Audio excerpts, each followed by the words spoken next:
लालची सब्जी वाला। एक समय की बात है, डूंगरपुर गांव में प्रकाश नाम का एक आदमी रहता था। वह जमींदार के खेतों में मेहनत मजदूरी करता था। एक दिन, अरे चंपा, मैं काम पर जा रहा हूँ, खाना दे दो। हाँ हाँ लाती हूँ। और खाना लेकर प्रकाश काम पर चला जाता है। उसके साथ उसका एक दोस्त भी वहीं काम करता था, जिसका नाम था राजकुमार।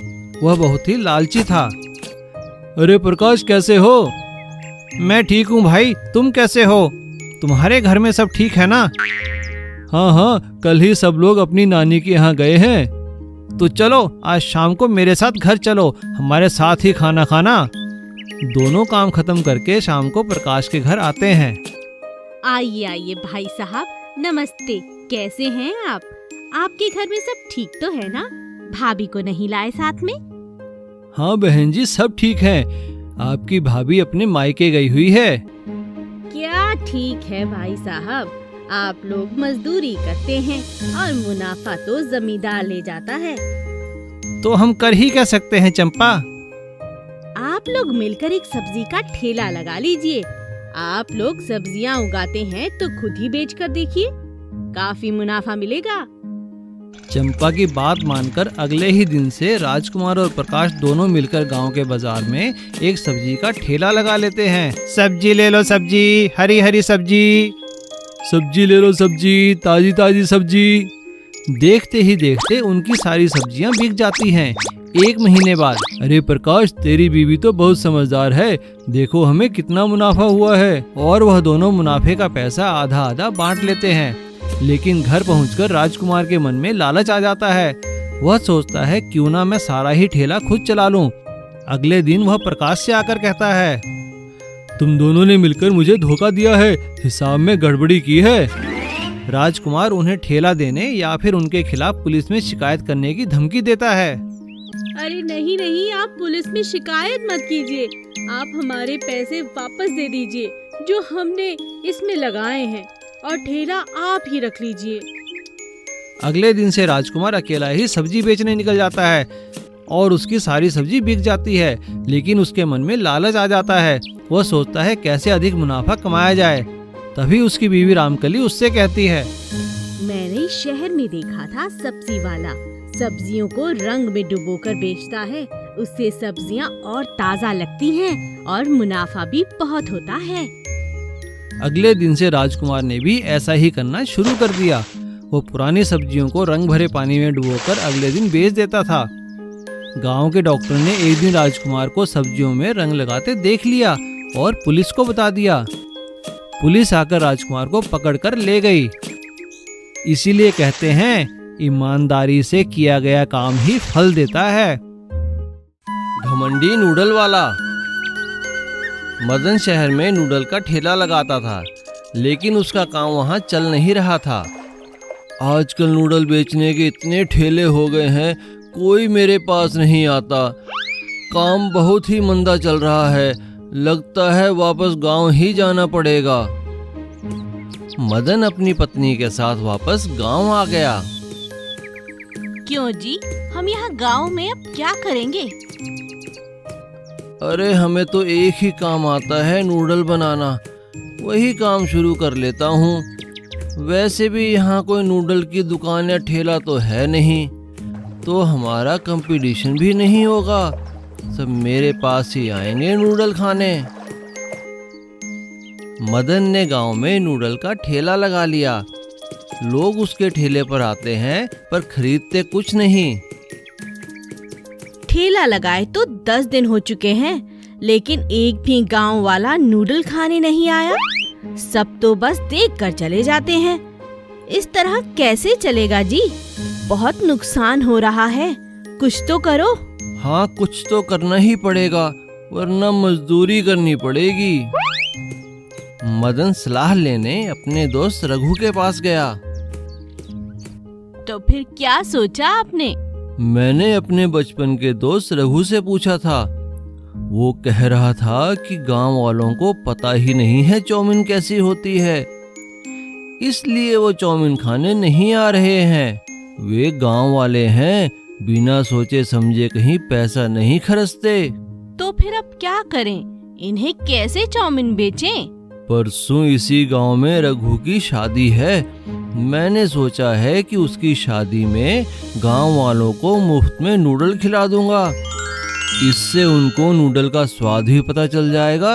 हो सकता है हमारा काम हो जाए। अरे वाह, ये तो बहुत अच्छा उपाय है।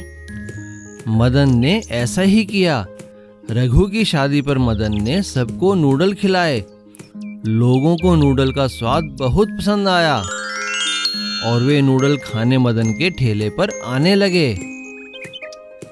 मैं ना कहता था, एक बार अगर सब खाएंगे तो हमेशा तुम्हारे पास ही आएंगे। इस तरह धीरे धीरे मदन का काम चल निकला और कुछ ही दिनों में मदन के ठेले पर भीड़ लगनी चालू हो गई। अरे मदन भाई, हमें तो पता ही नहीं था ये चाउमीन होती क्या है, पर आज जो तुमने चाउमीन खिलाई है भाई साहब, मजा आ गया खाकर, बहुत ही अच्छा। वाह भाई मदन, तुम तो बड़े कारीगर हो, बड़ी टेस्टी आइटम बनाई है। ये सब देखकर मदन का लालच बढ़ने लगा। उसे अपने हाथ के बनाए नूडल पर घमंड हो गया और उसने नूडल के दाम दुगने कर दिए। जैसे ही मदन ने दाम बढ़ाए, लोगों ने उसके ठेले पर आना बंद कर दिया और कुछ ही दिनों में उसका सारा काम ठप हो गया। ये अचानक क्या हो गया जी? कोई भी नूडल खाने नहीं आता। मदन, मैंने तो तुमसे पहले ही कहा था, गांव वाले हैं, सोच समझ कर ही पैसा खर्चते हैं। अगर तुमने दाम कम नहीं किए तो वो नूडल खाने नहीं आएंगे। मदन का घमंड टूट चुका था, इसलिए उसने दाम कम कर दिए और सबसे अच्छे से बात भी करने लगा और धीरे धीरे उसका काम फिर से चल निकला। जादुई सेब। एक बार की बात है, रामपुर में राजा दलजीत सिंह का राज्य था। उनकी एक बेटी थी कोमल। एक दिन कोमल की तबीयत बहुत खराब हो गई, जिसे देख महाराज ने अपने शाही वैद्य को बुलाया। महाराज, मुझे क्षमा कर दीजिए, युवरानी कोमल का ठीक होना नामुमकिन है। मुझे नहीं लगता कि वह बच पाएंगी। ये क्या कह रहे हैं आप शाही वैद्य हैं। जाइए, जाकर इस बीमारी का कोई तोड़ निकालिए। शाही वैद्य को पूरी रात नींद नहीं आई। अपने आप को बचाने के लिए उन्होंने झूठ बोलकर बचना चाहा और अगले दिन महल में आकर उन्होंने कहा, महाराज, अगर आप युवरानी की तबीयत ठीक करना चाहते हैं तो आपको उन्हें जादुई सेब खिलाना होगा, पर मुझे नहीं पता कि वह कहाँ मिलेगा। राजा ने पूरे राज्य में यह घोषणा करवा दी कि युवरानी कोमल की तबीयत ठीक करने के लिए जो भी वह जादुई सेब ढूंढ कर लाएगा, उसका विवाह युवरानी से करवा दिया जाएगा और साथ ही उसे राज्य का आधा भाग भी मिलेगा। उसी राज्य में मदन लाल नाम का एक फलों का व्यापारी रहता था। उसके 3 बेटे थे, सुंदर, रवि और किशोर। मदन लाल बहुत बड़ा ठग था और झूठ भी बोलता था। सुंदर और रवि भी बहुत झूठ बोलते थे, पर किशोर को झूठ बोलना पसंद नहीं था। घोषणा सुनकर मदन लाल ने सुंदर से कहा, तूने घोषणा तो सुनी होगी बेटा, और हमारे यहाँ का सेब खिलाकर राजकुमारी से शादी कर ले, आधा राज्य तो मिल ही जाएगा। सुंदर महल की ओर जाता है तो रास्ते में उसे एक साधु मिलता है। ठहरो, तुम तो मदन लाल के बेटे हो ना? इस टोकरी में क्या है? सांप है इसमें, क्यों, चाहिए क्या? यह कहकर वह आगे चला जाता है। महल पहुंचकर जैसे ही टोकरी खोलता है, उसमें से सच में सांप निकलता है, जिसे देखकर युवरानी डर जाती है और राजा गुस्से में आकर सुंदर को कारावास में डाल देते हैं। उधर जब सुंदर घर नहीं पहुंचता है तो रवि महल जाता है। जंगल में उसकी मुलाकात भी साधु से होती है। तुम तो मदन लाल के दूसरे बेटे हो ना? इस टोकरी में क्या है? केकड़े हैं, चाहिए क्या? घर जाके पकाओगे? नहीं, मुझे नहीं चाहिए। महल पहुंचकर जब रवि टोकरी खोलता है तो उसमें से केकड़े निकलते हैं। राजा रवि को भी जेल में बंद कर देता है। अब किशोर जाता है और उसे भी साधु मिलते हैं, जो उससे पूछते हैं कि इस टोकरी में क्या है। इसमें जादुई सेब हैं और मेरा मानना है कि युवरानी इसे खाते ही ठीक हो जाएंगी, और वैसे भी सेब सेहत के लिए बहुत अच्छा होता है। साधु किशोर को आशीर्वाद देते हैं और युवरानी कोमल सेब खाकर ठीक हो जाती है, और फिर राजा युवरानी की शादी किशोर से करवा देता है।